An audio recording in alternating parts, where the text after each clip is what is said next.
The Jill and Stacy Show with Jacob Saltzman. Boone County School Board recap, January 11th, 2024. So I noticed that as soon as everybody walked in, they already had Jesse sitting in the chair seat and Maria in the co-chair seat. Did they vote on it beforehand and then they officially voted on it in the meeting? Is that how it works? I think they can't vote on it till the actual meeting, but I think probably a way that it's supposed to go. So this is what I was told, is that they do a rotation. So every district has a representative that's going to be the chairman at some point. So the interesting part is, to me, going back and looking, is if it really should be Maria as the co-chair or if it should be Carolyn. Yeah. Now, what's going to be interesting is there are talks that if there's somebody who's going to run against Jesse as the for school board, that he will actually step down to do his campaign. So then the co-chair becomes the chair. So Maria, I don't think either one of them have filed to rerun, but I'm sure they're going to. And it'll be interesting to see what happens, because if Maria steps down, it would be Carolyn as the chair, and then Cindy would be the co-chair. Karen Bird's worst nightmare, but that would be interesting to see if it happened. But yeah, I noticed the same thing, that they had already moved their seats, which means that they had already discussed it. And, if they do have a rotation and they stick with the rotation, I'm fine with that. Okay, so I guess this happened last year too, and they scheduled graduation over the state track meet again 2 years in a row. They're going to have to either choose between the track meet or graduation. It goes to just poor planning, leadership, not caring about kids. We say we care about kids. We don't. And I'm not saying everybody in our district office doesn't care about kids, but with something like this, I know in their minds, they're like, oh, it's probably only 10 or 15 kids. And I get that, but we change a lot for a very small minority of kids. We do it all the time.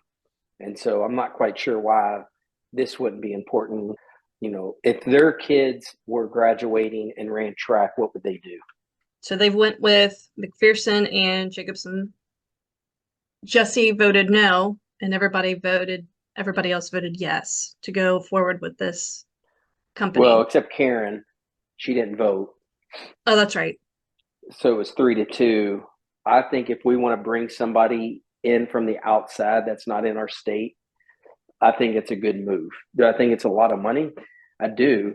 But at the same time, you normally are doing about 10 to 15% of full benefits of whatever position you're looking for. So if I'm going out to look for, let's say, an HR person, and we're going to pay them $100,000, we're going to spend, $15,000 to find that position if we use, outside resources to help us find that position. So I understand it, but then again, it's just a lot of money. It will be interesting to see what they do as far as who they go look for. And I wonder if that's can be open records. Like, can we see who applied for the job? One thing I appreciate Maria said was, like, I think we could do a lot of it on Zoom. Now whether they do or not, I don't think you can do all of it in Zoom. I am glad we did not use ASBA? Either one of the Ks. I am glad we made that decision to not use that. I get they're cheaper, but think about who is in charge of those. They're superintendents that are already indoctrinated by our state. So they're ex-superintendents from state schools, and that's who's conducting the search for your next superintendent. How did we get Turner? ASBA. And the thing with Turner that drives me crazy is that I know for a fact there were outside candidates from other school districts. Like, I know that for a fact. I know one of them personally. and he got one Zoom interview. He was from Indiana, from a decent sized school district. He got one Zoom, and then they said they're going to go in a different direction. Picked Matt Turner. You already knew what direction you were going in. So they knew before they even interviewed the guy, but they had to interview him just to say they interviewed him. That's my opinion. Well, as long as they're not going in our backyard to find somebody, like what they did with Matt Turner, paying all this money. Yeah, Clearly, I agree. we're hoping that the search brings us someone who's really good, a real leader, and they're not already in our backyard. Or from Colorado. Oh, I know. Working with the Gates Foundation. Yeah, I also hope that they redo the contract, that the contract is not the same one Turner has. Because I know in a couple of the other counties, they will not pay for trips for their superintendent to attend anything outside of Kentucky. If you want to go attend any of that stuff, you do it on your own dime. Yeah, and you know, as far as like professional development, I don't have a problem if we want to pay for him to be a part of an organization. That doesn't mean pay for everything the organization does. And I think that's where the contract needs to be looked at. I mean, you know, there's not a lot of great organizations in Kentucky that are doing educational stuff. So if he finds the next superintendent, he or she finds a organization that matches what we want to do, then I'm fine with that. The problem is Matt Turner is joining organizations that what our state wants to do, not what is best for our district. So that's the issue that I have is, once again, instead of looking at our district and our county and saying this is what's best for our district and county, and we're going to put a strategic plan for what's best for our district and county, he allowed the state to say, hey, this is what you need to implement because it's best for every student. It's best for every county. And that's just where the state has to get, it's just interesting because we have people on our school board now that say we need politics out of schools. They want to sit up there and bash our legislators, but they don't understand until we get rid of the KDE, politics is always going to be in school. Yeah, the same people who actually held a lobbying meeting and how they can get everybody to lobby our legislators. We don't want politics in schools. We just want every teacher to be a lobbyist for us for our agenda. It's a joke. Yeah. Well, and to say that there's no politics or they don't want any politics in school is just, it shows they don't know a lot. There has to be. They get their money from the federal government. Well, so and let's not pretend that the kids aren't watching News Quiz, CNN 10, and these customized news programs brought to you by liberal mainstream media, customized for our kids. I mean, you make them watch that crap. Yeah, there's lots of politics in schools. Yep. So, yeah, I just hope we find the superintendent that wants what is best for our district, not for our state or not for some agenda that, our governor wants to push, because that's what Matt Turner is doing now. And it's not what's best for our district. Are there aspects of it that could be what's good for our district? Yes. I mean, I think this reading program that they're pushing out that Dr. Watson is working on, I think it's a good reading program. I do think it's going to help. I think it's going to get our kids back on track. So it has proven results. Right. And she's got a plan for it. And, I've had conversations with her where she's like, Jacob, at some point, the money is going to run out. We are going to have to figure out how we can continue to do this because we do believe it's going to shorten the gap. I hope we have a superintendent that comes in and believes in it and says, yeah, we have to do this. That is why it's so important to vote good people on the school board. Quit putting people on the school board that just tell the superintendent yes. It needs to be a plan. The school board members need to know what's going on. the community, I think for a long time, voted for school board members because they trusted the superintendent. So there wasn't this much involvement. And then there's now a lack of trust. And so we have to put school board members on there that will say, I'm willing to hold the superintendent accountable for the way he spends, for the plans that he puts in place. Did you guys hear about the survey for the commissioner position? Commissioner. Yeah. What are the top 3 challenges facing public education in our state that the next commissioner should prioritize? What are the primary skills, traits, and characteristics that the successful candidate must be able to demonstrate? And number 3, what vision do you want the commissioner to have for the future of public education in our state? So what's interesting about this, and you fill this out anonymous, right? Right. So who do y'all think is going to fill this out the most? Teachers. Right. So, I mean, which I think they should have an input, but at the same time, they're not getting this out to parents.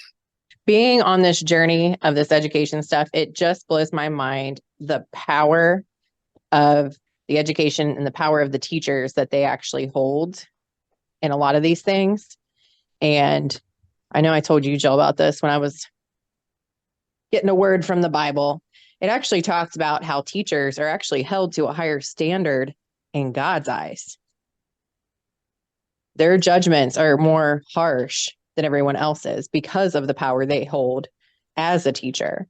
And then when you combine all the politics and everything else, the lobbying and all the stuff that the power they yield, it just blows my mind because no other industry is this heavily indoctrinated, propagandized, and also yielding that power.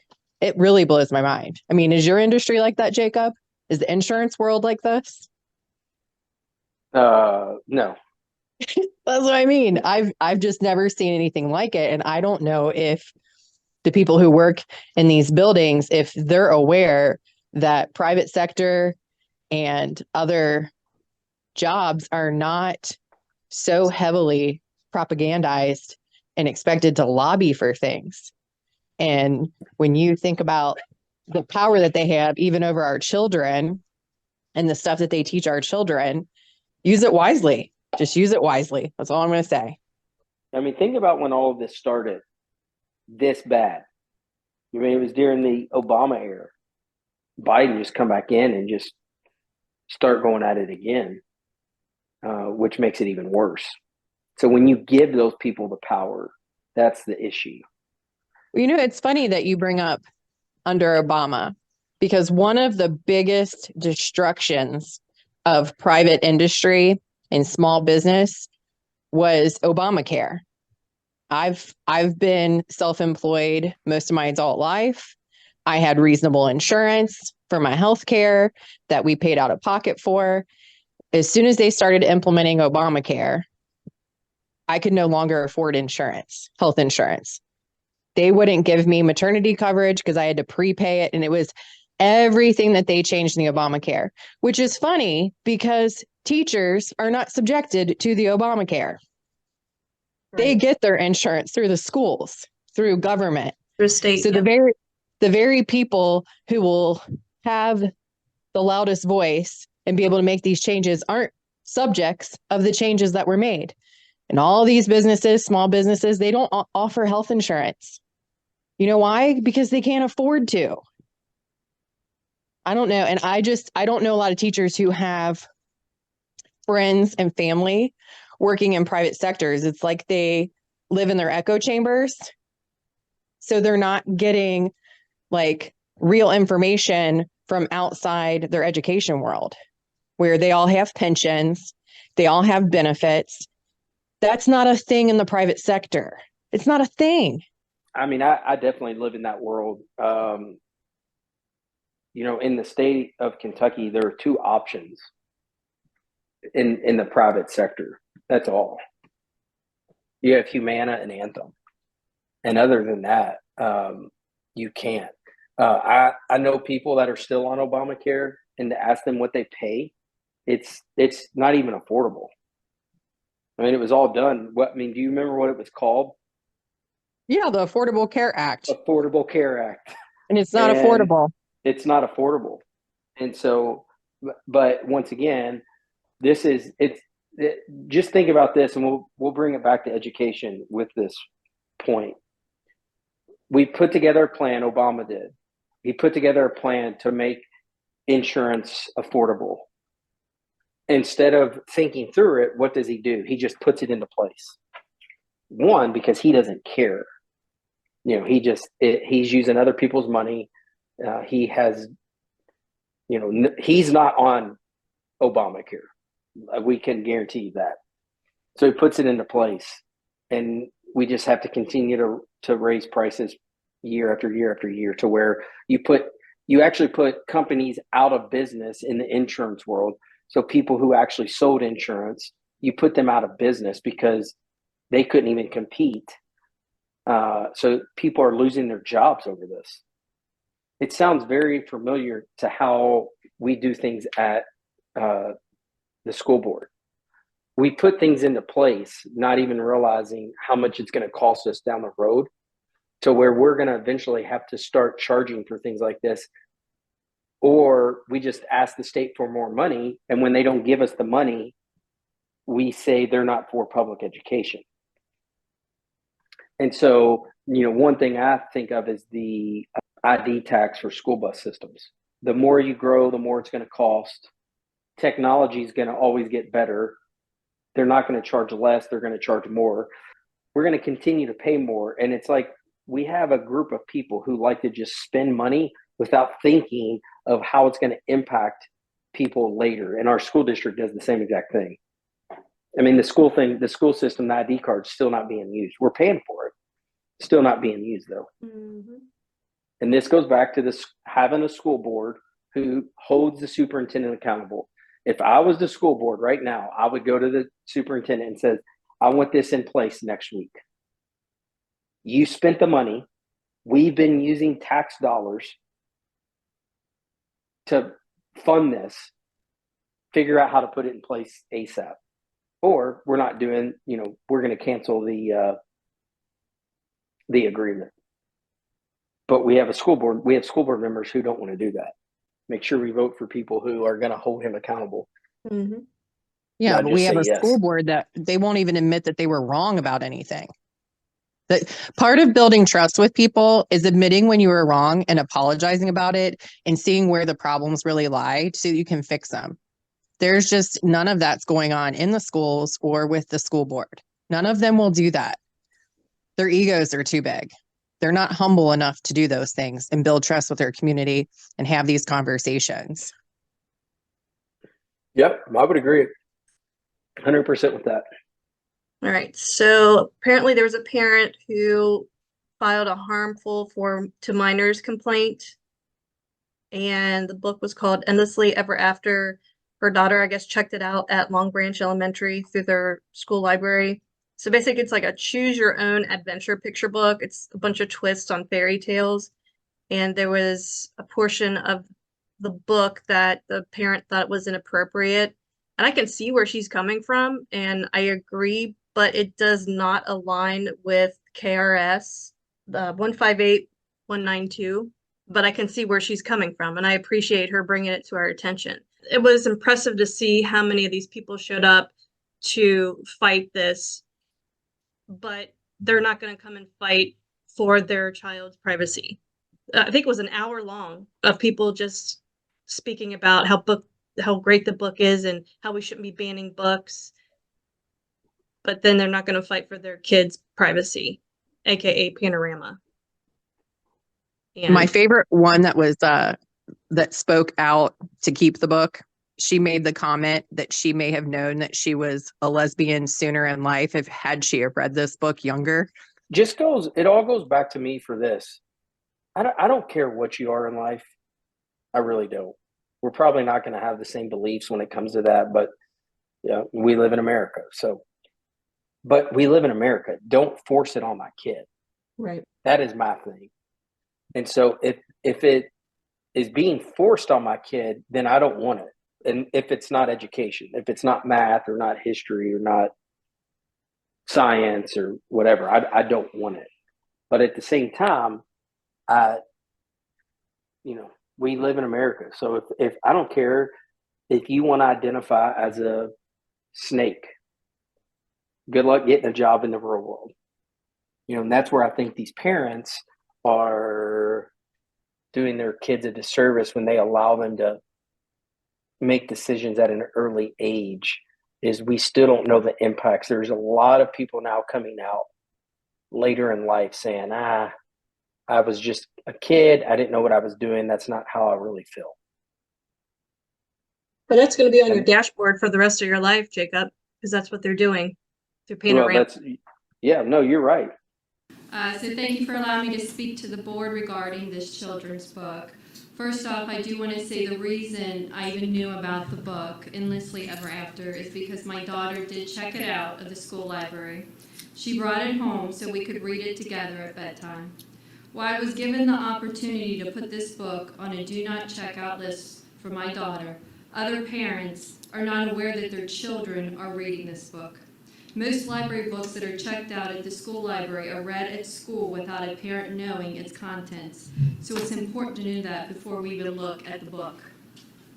So in the book, Endlessly Ever After, it does allow you to decide your path in different fairy tale scenarios, with 8-year-old Red Riding Hood being the main character and you, the reader, choosing her path. So when we look at the passage in the book that is harmful, it states, so I pulled the passage in which it's that I'm wanting you to take a look at here. So you wander up a winding stair. You scamper past a throne until you find a tiny room where sleeping like a stone. A gentle maiden waits for you. Her eyes are sweetly shut. Her lips are waiting for a kiss, and so you bend and what? So it says, now what, Rosie? And I do want to address that Rosie is Red Riding Hood. Are you really going to kiss some strange sleeping woman in a frozen castle covered with roses? Seriously? So yes, life is an adventure. Turn to page 48. Or no, of course not. Kissing's for teenagers. Turn to page 36. So, I apologize. The next page on there. If the reader chooses yes, life is an adventure, he or she is then directed to this passage. Oh my gosh, you did it. You kissed the princess fair, who softly stirs and yawns at you through endless yarns of hair. However, if the reader chooses no, of course not, kissing's for teenagers, he or she is then directed to this option instead. This story's getting kind of odd. You think this kiss can wait. You're much too young for kissing. You only just turned 8. And once beyond the castle walls, you find you've left your cake. So you turn around and trot on home. But with each step you take, you wonder at that girl asleep inside her walls of stone. And you will wonder all your days at what you might have done.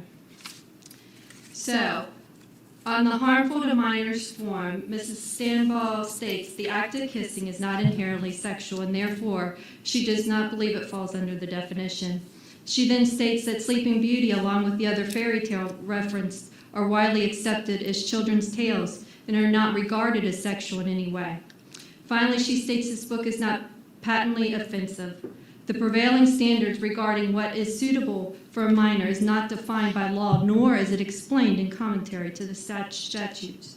So when we look what is defined by the law, we see in the statutes in Kentucky on obscene matters for minors.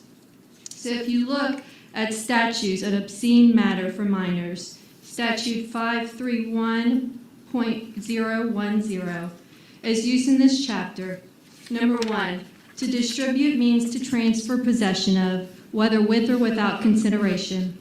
Number 2, matter means any book, magazine, newspapers, or other printed or written material, or any pictures, or so on. Number 3, obscene means, to the average person, applying contemporary community standards. The predominant appeal of the matter taken as a whole is to prurient interest in sexual conduct. And B, the matter depicts or describes the sexual conduct in a patently offensive way. And the matter taken as a whole lacks serious literacy, artistic, political, or scientific value. And in number 5, I will not list every one, but you can see on the top, sexual conduct in the statute means of masturbation, homosexuality, lesbianism, and so on. So you can see when we look at the statutes in Kentucky, it confirms that this is obscene matter with sexual conduct. You can see in the book, if the reader chooses yes, they are led to allow an 8-year-old girl to kiss a grown woman, the princess. If the reader chooses no, it makes it acceptable for teenagers and also shows Rosie fantasizing what she might have done with the princess.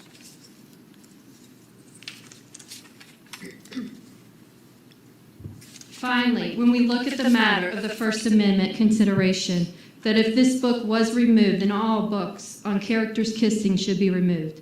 I am thankful for the First Amendment, to free speech in our nation, but our nation always has laws to protect citizens, including children, from harm. This is no different where we see this is a rewritten form of a fairy tale, not a normal one we grew up with. This book is promoting sexual conduct as defined by statute 531.010 and also promoting and advocating for a small child to kiss an adult, which is pedophilia. In definition, pedophilia is sexual perversion in which children are the preferred sexual object. So I ask you to protect our children against these harmful thoughts and actions. Thank you. Thank you, Ms. Yates. But Kevin did say, you know, eventually we are going to go off a cliff. So we have to be mindful as we look at our growth and continuing growth, to keep in the back of our minds for long-term planning. What do we do when we stop growing? And Dr. Brown can allude more to what she added to that conversation. We've never not had growth in this county since I've been on the board, so it's going to be a different mindset of how we start strategically planning. And I don't think, Mrs. Best, we have to do another 5-year plan until 2025? Okay. So as we continue to look at how That's our next year. facilities fit into our strategic plan and our district improvement plan, we have to keep a visionary expectation of we can't just continue to react to the here and now. We have to anticipate 3 years down the road, 5 years down the road, 10 years down the road, 20 years down the road. So.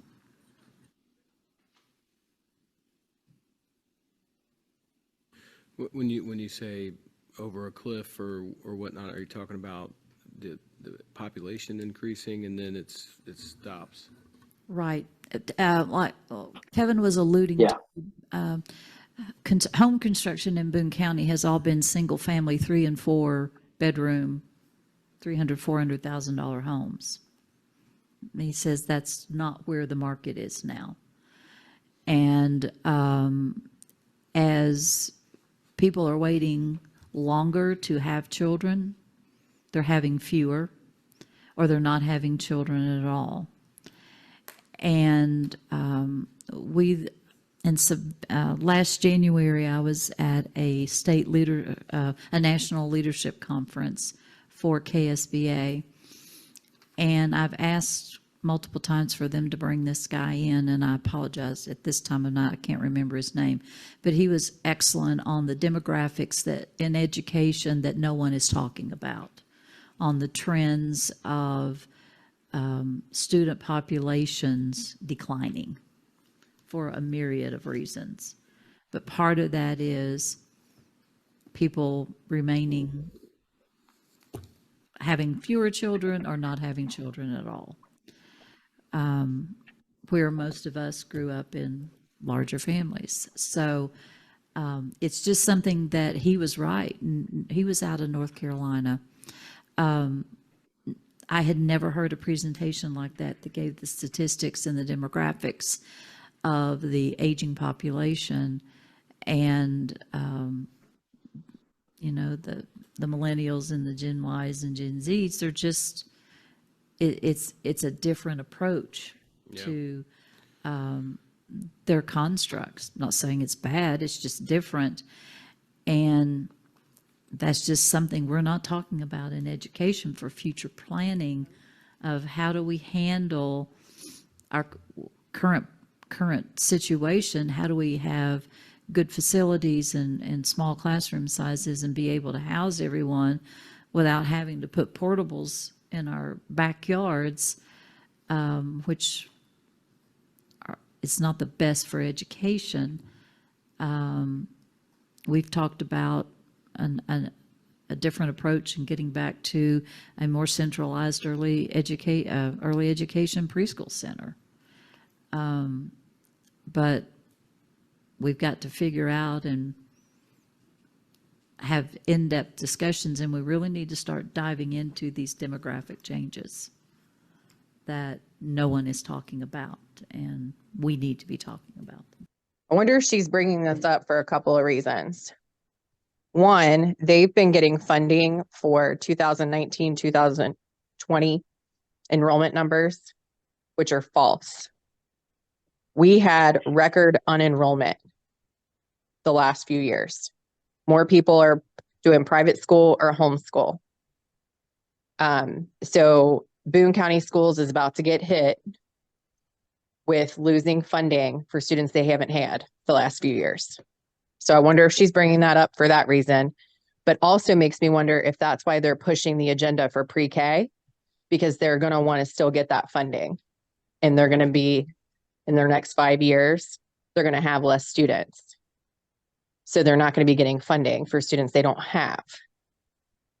But they're also not talking about the reasons why this happened. They never bring it up, that parents were pissed off because you were making us send our kids to school and you were masking them, and you were having teachers and staff tell them that they were going to spread diseases if they didn't have a mask on, and terrifying our little ones.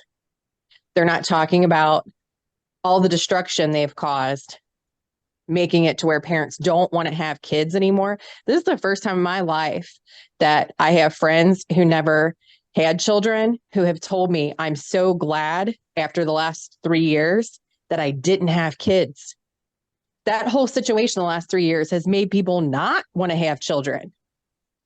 They can't believe what's being taught in the schools. They can't believe what happened during COVID. No one's going to discuss these issues because they don't want to take on the responsibility of their role that they played during those times. But I think it's interesting that she's talking about, we need to figure out a budgeting plan that there's not going to be growth in, which I have a feeling means raising our taxes. Just saying. Yeah, or consolidating schools or something. I mean, I talked to someone at the district, and he said we're behind on building plans. And that would also be interesting to say. She's saying kind of slow down, but not use, portable classrooms. Once again, this goes back to not every district is the same. And so this guy in North Carolina, wherever he did it would be interesting to see if he came and did a study here, what the study would be. Talked to a realtor the other day. He said, if you have property, large amount of property, people are buying it to build homes. I'm just wondering, when is that going to slow down then? I see what she's saying in the sense of our numbers are smaller, but they're not smaller because people aren't having as many kids. Maybe that's true a little. Well, I don't know if they're anticipating school choice, because if school choice where the money follows the child, if that goes into play here in the near future, there's going to be a massive unenrollment in their public schools, because they have ignored these parents for so long, and they've just pushed through these agendas, and they're just not listening to constituents. I have a feeling massive unenrollment will come if there's school choice. Private schools will get full, but then private schools are going to be having this issue. There's a private school in Louisville right now. They had 80 kids in one day shadow from public schools. 80. Think about that. Let's just say on the low end, they're charging $6,000 a kid.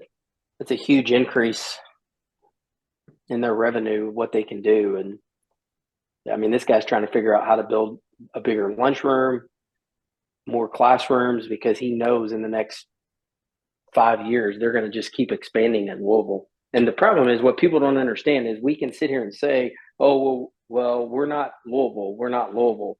The problem is we have the same strategic plan as Louisville. So we are them. They're trying to do the same exact things in their schools that we're trying to do in our schools outside of the education. Yeah. How many years are they going to teach Spanish to these kids and none of them can speak it? How many thousands of hours are you going to have these kids in classes? They can't spell. They can't write. Be a good steward of our children and our tax dollars, please. And then you don't have these issues of people not wanting to send their kids to your schools. When my kids first started Erpenbeck, they taught Japanese. Why do we teach Japanese? Because of the Toyota plant being here. Okay, so they teach Japanese. Can any of the kids speak Japanese, write Japanese, read Japanese? That's what I'm saying. You're teaching, my kid has been in Spanish since kindergarten and he's in 6th grade. The kid doesn't know any Spanish. So I'm like, are we just doing this to check a box? We are. And we're not, that's the exact reason. Because for state standards, you have to have 2 years as you graduate. And I guess they think, but what's crazy is they can pick any language. So my kid's in Japanese still, and they can say konnichiwa and count to 10, and that's about it. And then they're going to get to high school and they're going to go, well, that's dumb. I'm just taking Spanish. It's easy. One of the languages that is an option is sign language. And I'm wondering why our kids aren't learning that instead of these foreign languages.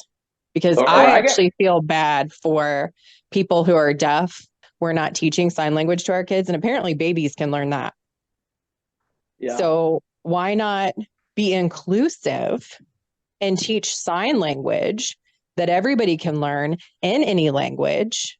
There's like basic sign language, and then these kids can communicate. And then when you tell them that they have to be at a 0 and can't talk all day, they can talk with their hands and you won't even hear it.